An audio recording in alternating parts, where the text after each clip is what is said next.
here. Good afternoon, everyone. My name is Daleele Alison. As Tracy mentioned, have a really exciting presentation to talk about how you can leverage Microsoft solutions to simplify how you work. Put a bit of background about myself. I am a technology professional. I've been in the tech space for over 10 years. I've served in a variety of roles from project manager to systems analyst. My view is usually how can teams and companies use technology to run as efficiently as possible. In my role at WorkSTM, I'm committed to helping our clients be able to achieve efficiency by using AI, automation, and integration solutions. And I'm very focused on relationships versus just transactions. Fun fact about me, I do love coffee shops. So if you have any great coffee shops in your local area that you would want to share, feel free to share them with me in the chat as well too. I do travel quite a bit, so always looking to check out any local coffee shops in the area. Awesome. Today's agenda, I'll try to go relatively quick on the first half, but want to open it up, kind of set the foundation, because a lot of times what ends up happening is we jump right into the technology piece, but I do want to start with the foundation of the Microsoft ecosystem as a whole, the pros of leveraging the Microsoft ecosystem, the foundation of data standards and document management, and then we'll spend the later half focusing on Microsoft Copilot and how you can leverage AI within that world, as well as tie it together with solutions and real-world examples. Awesome. Before we begin, I do want to make this as interactive as possible. So if you are in this meeting and you are paying attention, if you do see a color with this background slide, that means I'll be looking for some responses from your end. So pay attention, because any slides this color, I'll be asking for some participation within the chat. Awesome. And now to open it up, the first question I want to ask everyone, if you want to just drop your answers in the chat, what is the biggest thing holding you back from operating more efficiently? Would it be knowledge and time, disconnected systems, not fully utilizing current tools, or maybe something else?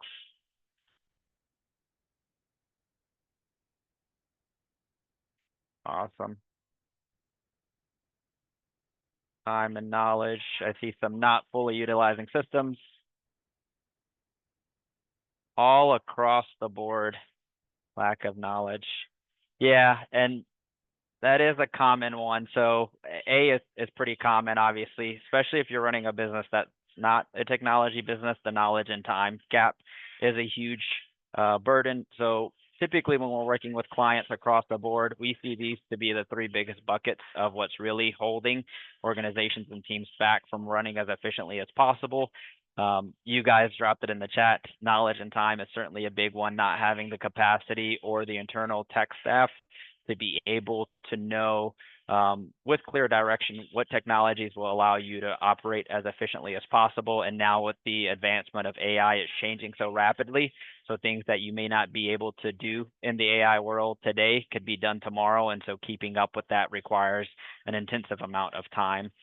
The other one that we see, obviously, disconnected systems. We work a lot with both enterprise, but primarily small to mid-market companies, and their biggest challenge lies within the disconnected system. So you have all these third-party systems that don't talk to each other, or maybe they do have some integrations, but it's a lot of copy and pasting of data, of items from one system to another. And so that lack of integration, or what we call there's no bridge that connects the two technologies together, making it a very manual process to move things from one location to another. And then the last one, overlooked ROI. So we call this out, and it'll kind of be the theme in my presentation today, but you may already have and be paying for tools that could solve some of the challenges that you guys are facing, but just not leveraging them fully. So one good example, and I'll talk a lot about Microsoft, but even if you are using a calendar scheduling system like a Calendly, for example, Calendly does a great job. You're able to kind of require people to fill out a form prior to booking a meeting with you. And if you could take advantage of that form, you could have certain requirements in there that makes it easier for you to know, oh, if someone selects this type of service, then route that call to a specific person that's handling sales, for example, versus if someone is talking about another service type, route that call to a different team member. So being able to take advantage of the tools that you're already paying for or already have is a big thing that we see underutilized, and certainly on the Microsoft stack, which I'll cover in depth today. As I mentioned, one of the things that we're very big on is process first, technology second. A lot of times what we end up seeing is that teams, companies will say, hey, there's technology, this will help me solve my problem. This is, I joke and call this my money slide, even though there's no technology on it. Main reason for that is because technology is a tool to help you operate efficiently and work just faster and more effectively. But with any good tool, you have to kind of set up and have the foundation in a place to allow the tool to do its job. And so these are the main four quadrants that we see as it relates to the processes across mainly service-based firms. And the reason that I put this in here, because if you don't already have your processes laid out with certain level of detail, I highly encourage you to do that. And the main reason for that is because when we do our discoveries, we go through this exercise and say, okay, talk to us about your onboarding process. For example, what does that look like? Through that discussion and through that discovery, we may determine it might not even be a technology related issue. It could be you might have the wrong person doing a task they shouldn't be doing. It could be the process should be flipped, where step 4 should go before step 1, or vice versa.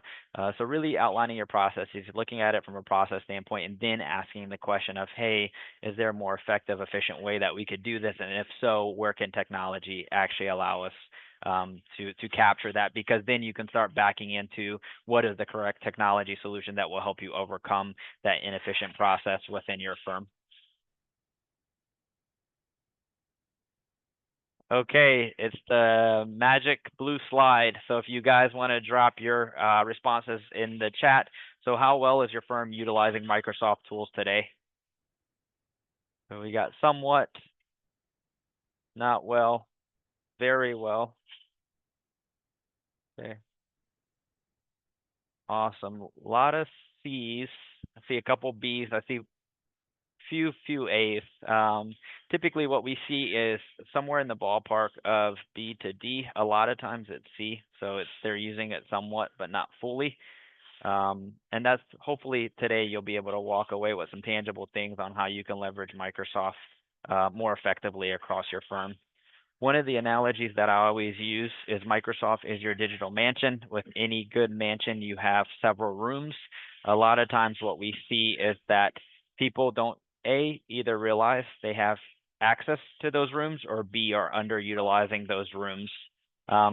So as you think about Microsoft, if you think of it in that lens, you could always ask the question of, hey, do I already have a tool within the ecosystem that will allow me to accomplish what it is that I'm looking to accomplish? The answer possibly could be yes, because Microsoft has all these different applications, which we consider just different rooms that you can tap into at any given time. Why Microsoft and the power of it? Obviously, it's tech that's easy. You can go right now. If you're already on Microsoft, you signed up for a 365 subscription. You don't need a development team. You get all these powerful tools out of the box. You have email with Outlook. You have document repository with SharePoint. You have collaboration communication with Teams. It's certainly affordable, so you get several different applications with one license, roughly about $13 per month per user if you're on the business standard version of Microsoft. And then it's meant to be integrated. So Microsoft does a really good job of being able to bolt on. As I mentioned, you have all these rooms, right? So one may be under construction and maybe one you want to remodel. So you can just bolt on those specific applications to anything that you're doing within your firm as it relates to efficiency, automation, and integration. Here's the various licenses that are out there. There's a link down low. I'll share the slides with you, but the one that we typically see at minimum that most of our clients have is the Microsoft 365 Business Standard. It gives you all of the collaboration communication tools, Outlook, Teams, Word, OneDrive. It also gives you a lot more other applications. So here's a slide of my Microsoft account. And as I was putting this presentation together, quite honestly, some of these I haven't either messed with or even had heard of. So like Sway, for example, that came up on my radar. But there's so many different apps that you get with one license. The other nice thing when you think about scaling or just like efficiency, like one quick win is one license and is gives a user access to all these tools. So if you think about onboarding a new employee, you know, hey, if I onboard them and I give them a 365 license, then it makes it easier what we call like provisioning the user into the environment. So that's another time saving as well too. And then if you think about offboarding, so let's say a team member leaves the firm, then it makes it easier to cut off access and know like, hey, I don't have to go across 5 to 8 different systems. I go across one that gets the bulk of the access that they have, and then I just kind of turn off the other ones accordingly.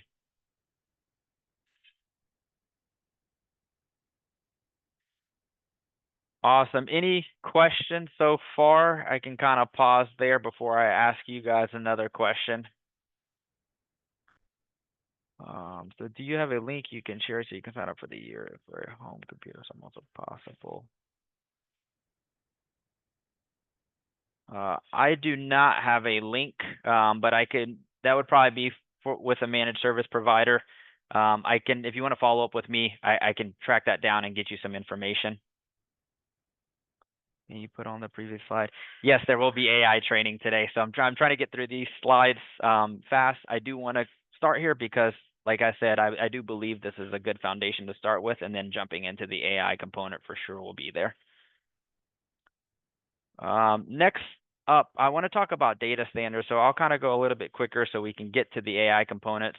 So why data standards matter as it relates to collecting data and documents. It's very important to do so in a way that makes sense for your firm. So here's an example. Devin Booker, he's an operations associate. He gets a message from the manager saying, hey, a new client's getting ready to onboard. Devin's challenge is he's not really sure where to look to find Susie's information as it relates to the intake data that was already collected, doesn't know which onboarding steps to apply, forgets to notify the team of when he completes the actual onboarding process, and then it results in the manager having to follow up to say, hey, Devin, did you actually complete all of the onboarding items that are there? And so that's the importance of data standards for one reason, not only from a procedural standpoint, but also when we talk about AI and automation downstream, is if we have those data standards in place, we can apply those accordingly, and then we can also ensure that any agents that we're building has the appropriate data that it needs to be able to give the responses back at the end of the day. So in this example, happy case scenario, Devin, we have standards in place as an organization. He's able to still acknowledge the message from the manager. He knows, hey, if I go into the CRM, I can find Susie's intake data that was already collected previously. Also within the CRM, he knows which service type is being provided. So based off of that, you can map it to an onboarding process that aligns with that service offering. And then last but not least, he can leverage Microsoft Teams, for example, to drop a message saying, hey, just completed Susie's onboarding information, and that will notify everyone that would need to see it accordingly. So having these standards are in place, like I said, are important from a foundational standpoint, not only from a process, but also downstream when we talk about the AI side of the house. I call this out as well too, as just one task of the many that team members could be leveraging across the firm. So if you think about it over time, there's so much wasted effort and energy trying to track down data and documents if there's no standards in place. When you talk about establishing data standards, here's a few questions you could ask. What's the purpose of the data? Who will be accessing it? What type of data is it? Where should the data be stored? What folder structure do we want to follow? And kind of looking at it from that lens, because then you can back into which standards you want to put in place. And it also puts in place the standards as it relates to security, ensuring that only the people that need access to those specific data points have access to it. And that goes the same with AI. So that's a big thing, is ensuring that, for example, like everyone across the organization doesn't have access to payroll data, for example. So being able to have those standards in place helps not only on the operations side, but also on the client-facing side. Awesome. So another question for you guys: where do most of your documents live? Is it in SharePoint, OneDrive, Google Drive, local computers, email, all over the place?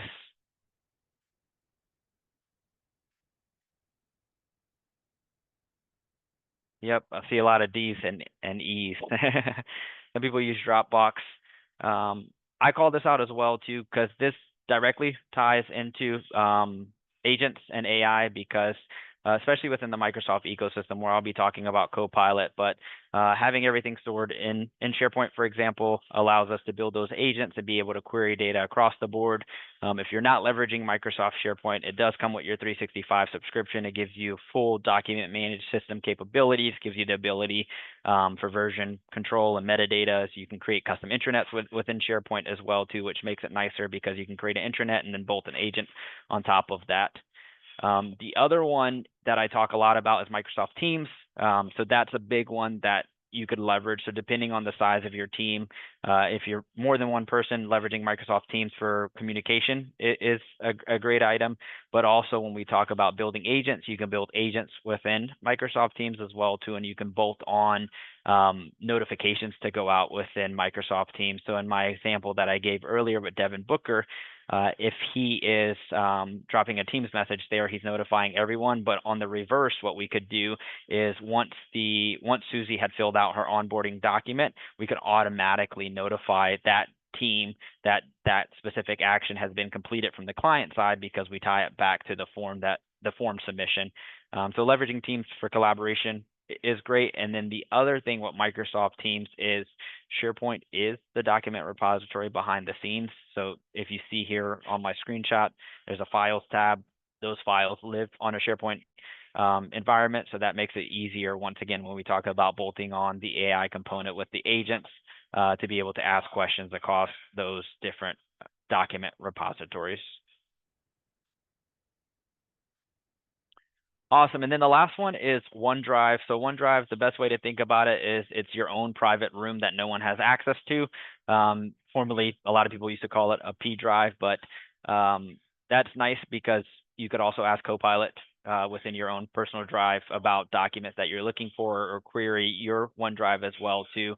And the nice thing is it syncs everything to the cloud. So everything lives on the cloud, makes it easier for you to access your documents in any location.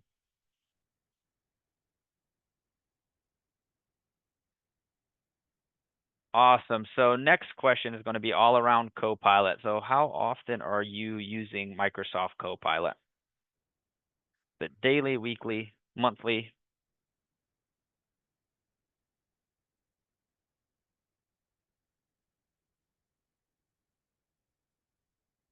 Awesome. Some people daily. Awesome. That's pretty good. So we see some daily. We got some D's. Wait, what is Copilot? So hopefully I can answer that question in the next slide. And also feel free if you want to drop how you're leveraging Copilot in the chat or any like quick wins that you've seen. Feel free to drop those along the way as I'm kind of presenting on Copilot specifically.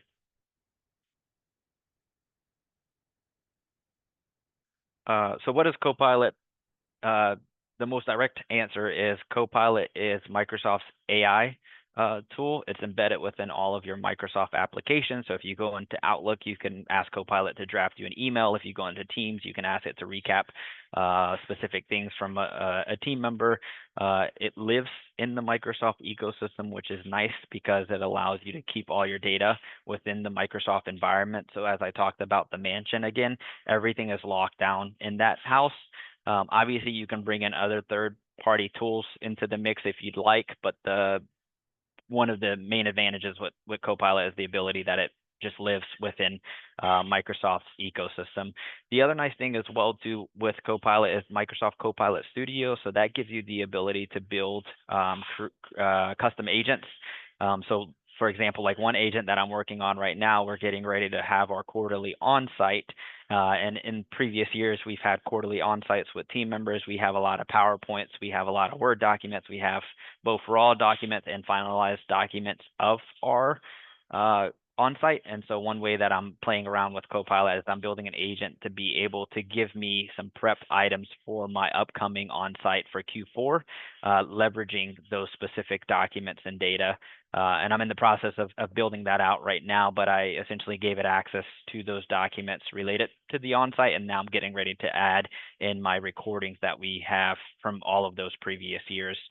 So what that will allow me to do is obviously just be able to create the prep items I need for this upcoming on-site. It'll also allow me to have a refresher on things that I may have forget as it related to maybe some of the goals, some of the metrics that we set out to hit. It also will probably remind me of my vision and mission as it relates to my company, and kind of put that front and center based off the limited queries that I already did with it.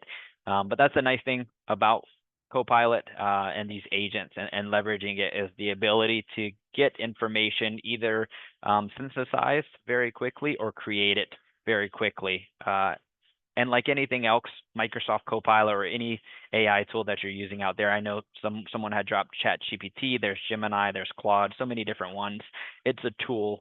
And a lot of times what we see is the frustration can come with, hey, this tool is supposed to solve all my problems, and that's not necessarily the case. It's all about leveraging the tool in the most effective way. But also prior to that, which is why I shared the previous slides, is, hey, do you have the foundational pieces set up to make the tool be as effective as it can? And that goes with the data standards, it goes with the document repository, it goes with kind of ensuring that your processes are mapped out accordingly.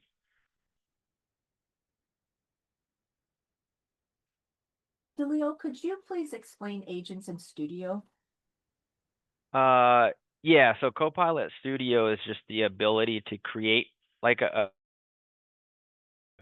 custom agent. As I mentioned, my example that I gave is I'm building an agent specifically around my quarterly on-sites.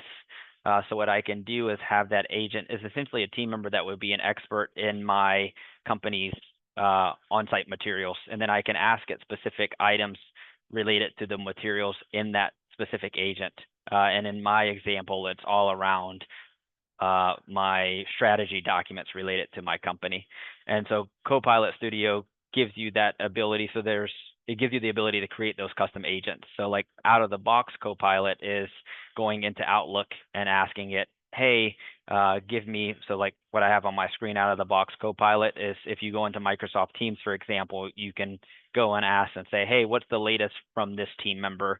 And that Copilot is out of the box, and it's trained with whatever data that it's going out to get, versus a custom agent is you're feeding it specific data that you want it to query, and it will give you certain responses around a specific topic or interest that you're looking to get answers for.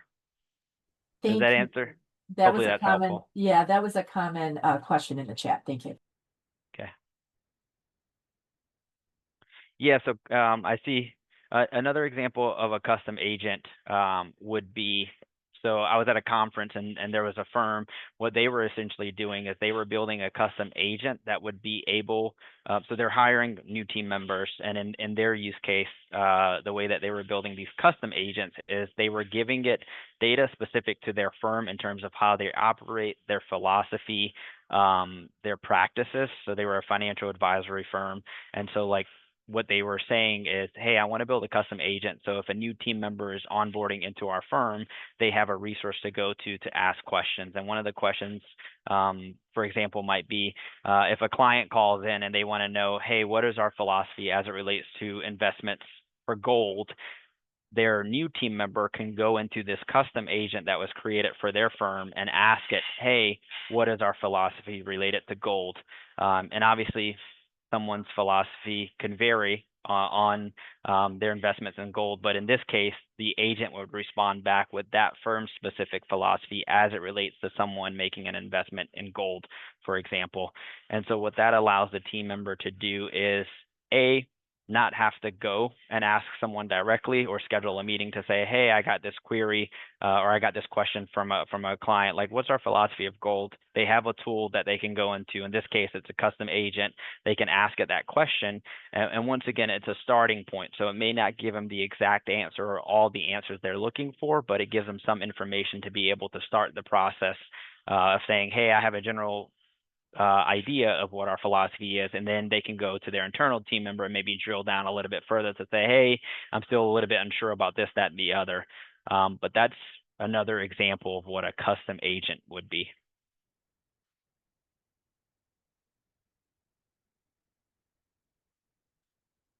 Awesome. I'm going to talk, so the examples that I'm going to give right now are out of the box Copilot. The main reason that I spent I'm going to spend a little bit more time here on the AI side related to Copilot is because, like I said, if you have Microsoft 365, you have a Copilot license, these are things you can do out of the box, which is very nice and powerful. And I'm showing a few different examples. So if you notice, the triggers will be different. And what I mean by triggers is where I'm actually launching Copilot from. So in this specific use case or example, I'm launching Copilot from Microsoft Teams. So if I go into Teams, I can ask the prompt, hey, what's the latest from Daleele? And then the output would be, it would go through, it would look for any emails, it would look through any chats, any meeting recordings that I've had with Daleele, myself, for example, files that are shared, and it would give me a quick summary. And what that would help me do is, be able to see, hey, what have I talked with Daleele about that's maybe top of mind that I should refresh myself on? B, is there any action items, any things that I missed that I may want to follow up with Daleele on? And then C, if I'm looking for something, it makes it easier for me to identify that in real time instead of me having to track down, hey, I know Daleele sent me 3 different emails. What are those? So you could even ask that specific question of, hey, give me the last 10 emails that Daleele sent me, and it could give you that as it relates to a quick summary. The nice thing as well too is it will source those emails. So anything it gives back, I have a screenshot a little bit later, but the responses that it gives back, it shows you the sources of where it got that information. So now I'm able to get up to speed on the latest from a team member directly from Copilot, launched from Microsoft Teams. The other item would be Outlook. So I use this quite a bit as it relates to the sales process or like partnership process. So in this example, you can say, hey, what are the 5 emails that I haven't responded to that I should? It can make its best judgment and say, hey, this email looks pretty important because someone has a due date on it or it's marked as high priority. I could also ask it a question of, hey, what are the last 5 emails from Tracy that I received that I should respond to? And it can give me those specific emails in that order. So I'm not having to go into my inbox, search for Tracy, maybe miss the email, maybe not miss the email. It makes it easier for me to be able to get that list of emails. And then from that point forward, once again, do the action that I need to do based off what's required. There's a few different ways you can use it. You could also use it within Outlook to generate responses. So it can generate a response to an email. It can draft a new email based off what it is that you're trying to send to someone. So if you go into Outlook and you just click on the Copilot button, it'll show up, and then you can leverage it directly within the Outlook environment. This is really helpful, makes things easier, especially in like quick responses. If there's like quick responses you want to do, or maybe there's a tough response and you want to get another person. In this case, you can leverage Copilot to say, hey, what's a good response for this certain client request or this client scenario?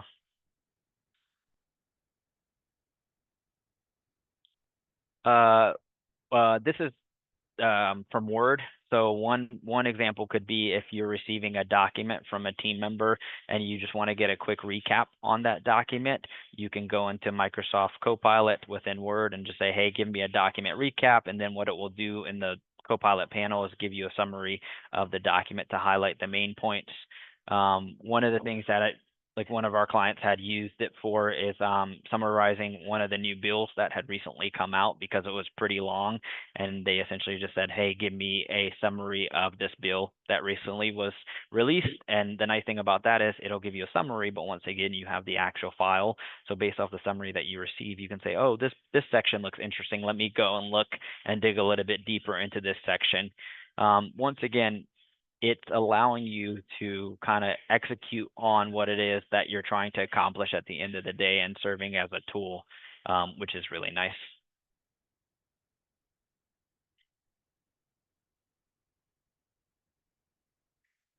Okay, now I'll go into some real examples. I think we're good on time. Any questions there? Maybe I'll stop and pause for questions.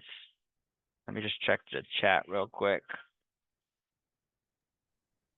Daleele, if somebody's looking for a more basic tutorial to, kind of get up to speed to where you're presenting today, Beatrice had asked, is there somewhere they can go? Yeah, YouTube there's a lot of people out there creating some material on YouTube. Microsoft has a lot of good resources as well too. So if you want to reach out, I don't have it in this email, but I can send you over some specific links as well too. Microsoft has a lot of great resources related to trainings. They offer a bunch of trainings as well too from Microsoft. Some of them are a lot of them are free, so you may be able to attend a workshop or a training sponsored by Microsoft around how to better leverage Copilot. And I then, don't have it in this go ahead. document, but I do have one link for prompts, which I'll share a little bit later. Okay, and then you already answered how to find Copilot in Teams. Just making sure that Sorry, what was that question? how to find Copilot in Teams. Yep. So essentially on the left-hand panel, so if you're in Teams, on the left-hand panel has all the different applications. So it has like chat, it has Teams. If you don't see Copilot, if you click the little three dots, it should pull up some more icons. And then if you select Copilot, it should pop up.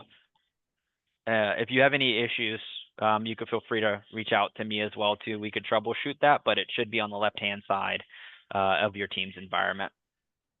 Great, and I believe it with Valerie, does Copilot come with Microsoft 365? So the Microsoft, they're always updating their licenses. The last time I checked, it did not. So Copilot was a separate subscription. I do know they had upgraded it or updated it to be a so someone says, yeah, I know they have updated it to have a free version of it. So now I believe, quote unquote, everything is included, but some of the features that I may be sharing now might be in the premium version or a paid version of Copilot.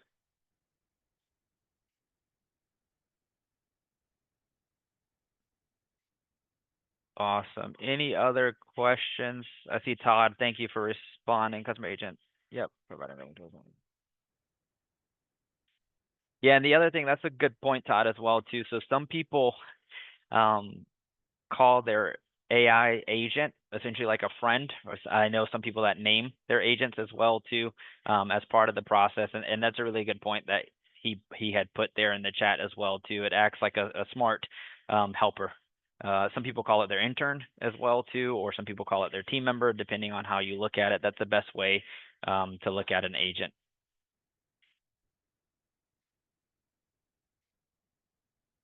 How does OneDrive? Yeah, so the biggest differentiator, so two things, I can go back a little bit on the OneDrive versus SharePoint.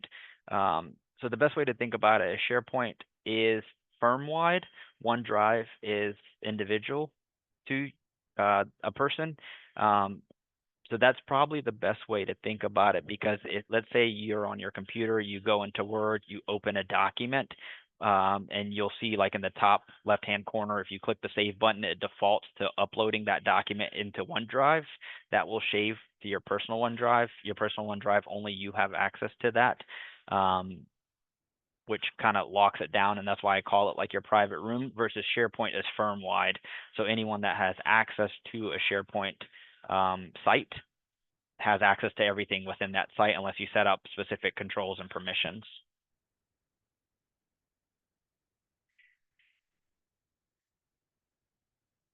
Awesome. I will continue. Let me see. I'll jump into some more practical examples as it relates to Copilot to show you what that looks like and kind of break down some scenarios that I put together. So here's a real example, and sorry to put you on the spot, Tracy. But essentially what I did is I went into Copilot and I said, hey, I have a meeting with the team at SCORE today. Give me a summary of previous communications that I've had with the team. And so you can see here what Copilot did is it went through, it looked at several emails and messages and documents. I don't have the whole thread here, but there's a few links at the bottom under events and webinars that showcase the documents, and it parsed out items and communications related to SCORE. Specifically, it called out Tracy, I think because that was the latest email that was in there as I was communicating with Tracy. It's showcasing like, hey, we had a conversation related to me being featured in this webinar today. It talks about an intro that I gave to a colleague to SCORE. You'll also notice in this screenshot, so 1 through 15, on the top, this is what I'm talking about when I was mentioning it will give you the reference point of where that information came from. So like, for example, if I clicked, I don't know if you can see my screen, but in the first, I don't know if you can see my mouse, sorry. In the first bullet point under thought leadership and speaking engagements has the little one icon. If I were to click on that one, it would take me to the actual email on for this specific topic, which is really nice. Same thing with the number 3. So I click on it, it literally launches me directly to that email thread related to that communication, which is great. The other thing that's interesting about this one that it did when I was clicking around is I'm on other. So SCORE is a very large organization, and there's so many different regions and chapters. So I'm on some other SCORE email communications as well too. So like the pitch night 2025, I believe I'm almost certain that wasn't a Illinois-based one. It was a Virginia-based one. So that was interesting to see as well too, because it was going across all of the SCORE.org emails and kind of pulling out relevant information to that, which is great because it covers multiple pieces. So I said and my prompt was pretty broad. So I said I have a meeting with the team at SCORE today. I didn't say I have a meeting with Tracy at SCORE today, because if I were to prompt it in that way, it more than likely would have given me more targeted responses based off my communication with Tracy and anyone affiliated with Tracy on the email threads or communications and meetings. So that's the nice thing as well too, is like I didn't even realize I was on some of the other SCORE communications until I did this prompt. And when I clicked on the 4, it took me to, like I said, that email specific to that SCORE Virginia pitch night that was happening, for example. So this is one example. Another way that I've used this specific example is for prospecting or either existing clients. So you can go in and say, hey, I'll give you another real world example. I was meeting with a prospect in person over lunch, and I hadn't met with that person in about 2 years. We had an initial conversation on AI and automation related solutions. And so what I wanted to do was get up to speed in a relatively quick period on previous conversations that I had with that person. And so I did the same exact thing here. I went into Copilot and I said, hey, I'll use Jeff, for example, was his name. Hey, give me my previous communications with Jeff Doe. I'll call him Jeff Doe for example purposes. Give me my previous communications with him. Tell me the last time I met with him and tell me the outcomes of that last meeting. And it did that. And so I was able to prepare for that lunch meeting in a fraction of the time as it would have taken me to go look through all the email communications, figure out which email communications are valuable versus not, because some might just be calendar events, some may just be like acknowledgement. So synthesizing or processing all of that information using Copilot was much quicker, and it only took me less than 5 minutes to get up to speed. And it prompted me like, oh yeah, I did talk to him about doing Copilot training workshops, or I did talk to him about migrating from Dropbox over to SharePoint. So it prompted me on the items that I had already had previous communications with. So when I came to the meeting, I was well prepared for it. And I do that quite a bit. So if you are on like the business development partnership sales side of things, there's almost no excuse to not be prepared going into those meetings. Like you can ask it to give you 3 questions that you should ask in that meeting based off who you're meeting with.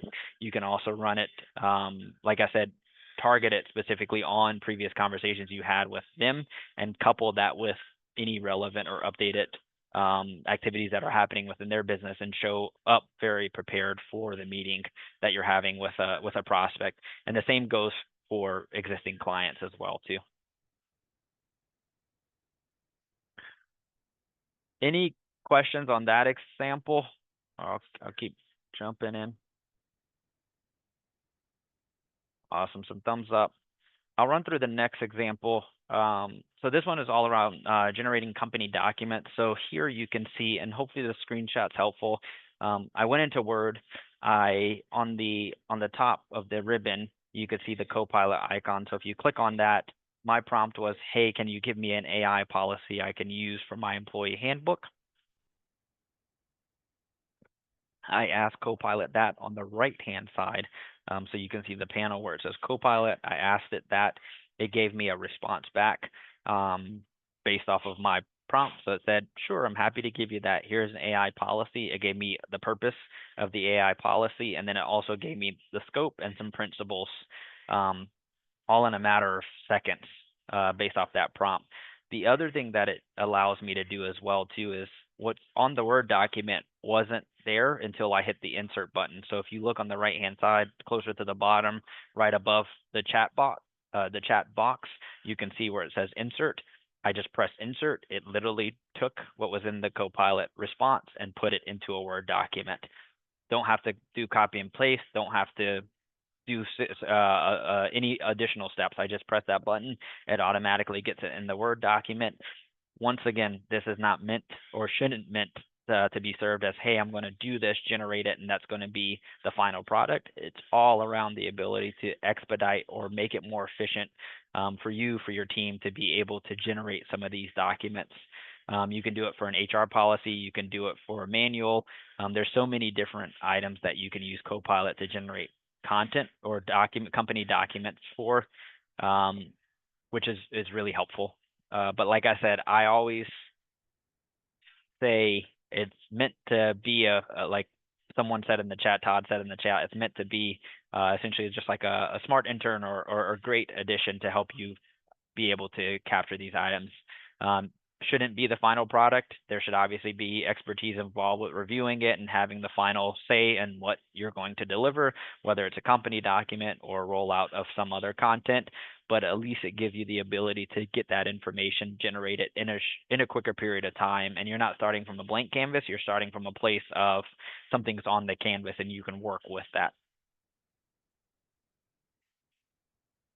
The other thing, and I didn't go into too much detail, but the whole concept of prompt engineering and ensuring that you're asking the appropriate questions to get the responses that you're looking for, that tends to be a lot of frustration with clients that we work with is, hey, I'm using it, but it's not really giving me the output that I'm looking for.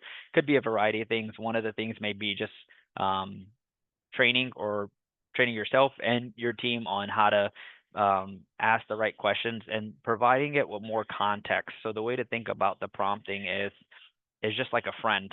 If I'm hanging out with someone I just met and I want them to become my friend, they may not know. And we go to a coffee shop, for example, I can just say, "Hey, grab me a drink." They may not know what kind of drink I want. Do I want coffee? Do I want tea? Do I want a smoothie if I'm at a coffee joint? So providing it some context of, hey, can you grab me a cup of coffee? And then being even more descriptive, hey, can you grab me a cortado with oat milk with 4 shots of espresso? It's the same thing with the agent and being able to provide it that context so it can give you the output and the response that you're looking for to help guide the ultimate thing that you would like to see at the end of the day. Some of that takes time. The other nice thing with the evolution of AI, it's becoming smarter to ask you questions on things that you may not have included, so it can give you the appropriate response. So I'm seeing that a lot whenever I use it. It's starting to ask me a lot more questions back.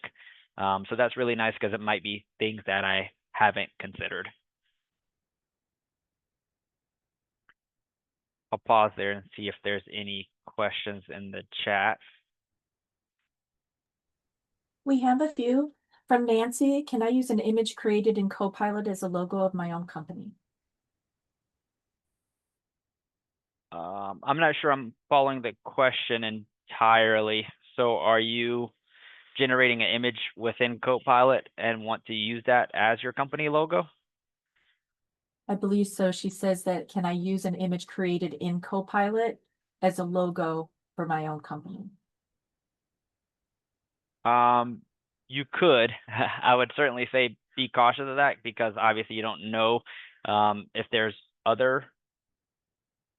You would want to know what sources. I guess you would want to just be mindful to fact check it to ensure it's not copyrights of someone else's logo. So that's something to always be mindful of.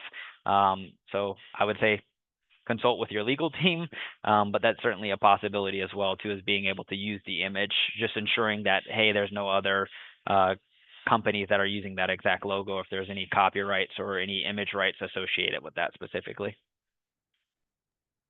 Okay, and Shatoya, how do you get the Copilot in Word document, or can that be done? In a Word document? Yeah, so Copilot, So if you still see my screen, the Copilot in Word, it should be at the top of the ribbon. So up top, it's the icon all the way on the right, the little colorful one that says Copilot. If you click that, it'll pop up the box on the right-hand side, and that's where you're able to interact with Copilot within your Word document. Great, thank you. Catherine is asking the question of, can you run private data through Copilot, or is it using OpenAI? So there's two different versions. There's the work version and there's the web version, which I probably should have covered. So if you go into Copilot, you can see on the top of the screen. Let me see. I don't think I have an image of it. Give me one second. If you go on the top of Copilot, you'll see a word and yeah, here it is. So if you look at the top of my screen, there's work and web. So those are two different versions of data access, if you will. So the web version is comparable to open source data that anyone can find on the open internet. So if you click on web, it'll source data from the web. The work version is specific to your environment. So my work version will be completely different than your work version because it's essentially my mansion that I own, that only the people that have access to my mansion are able to access that specific document. So there's two different versions. The work one is the one where it's all around the Microsoft process of being able to use AI within your Microsoft ecosystem, documents, data, meeting notes, meeting recaps, transcriptions, things of that nature to get responses from that.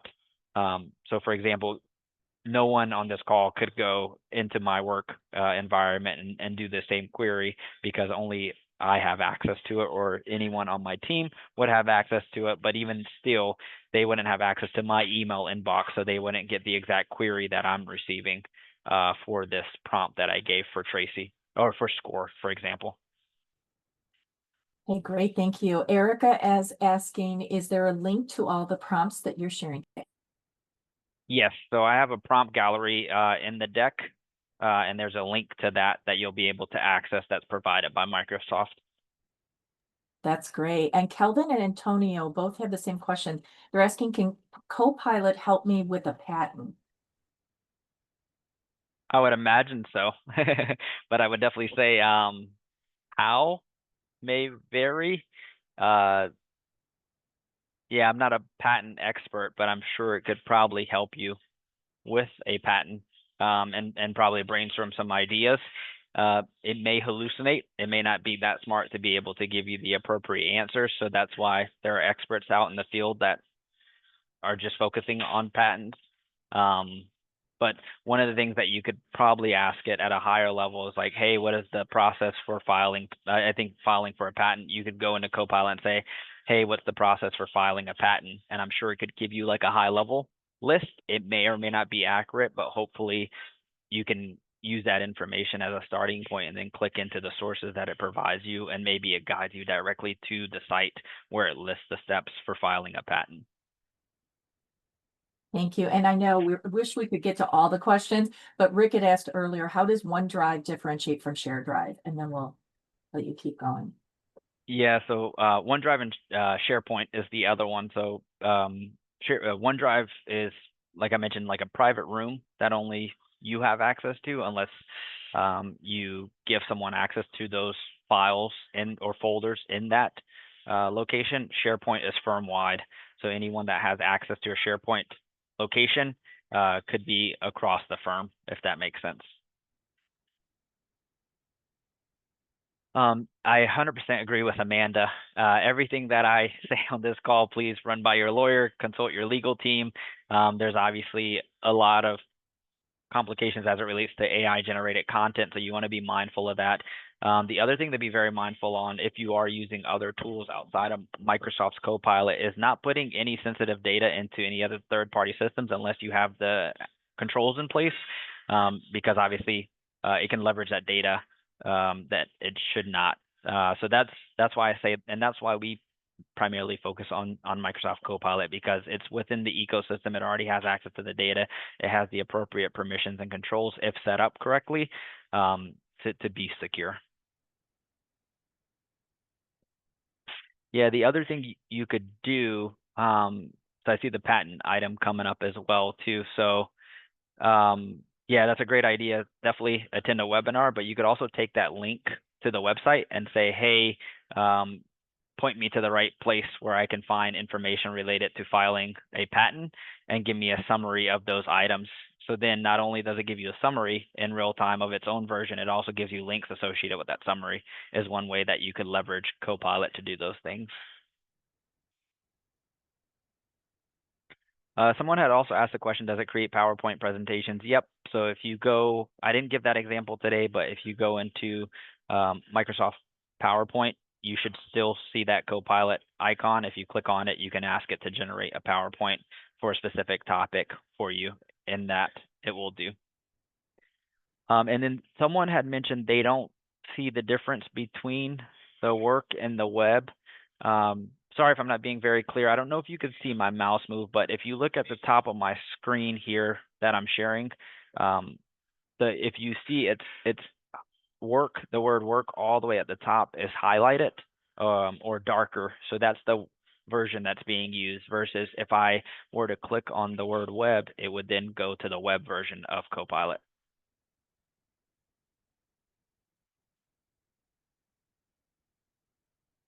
Oh, that could be a licensing related issue. I got you. So yeah, so that could be a licensing related issue then. Yep. Awesome. Lots of great questions. So I will go through. I have a few other examples. I know we have about 5 minutes. I'll share this deck with you, like I said.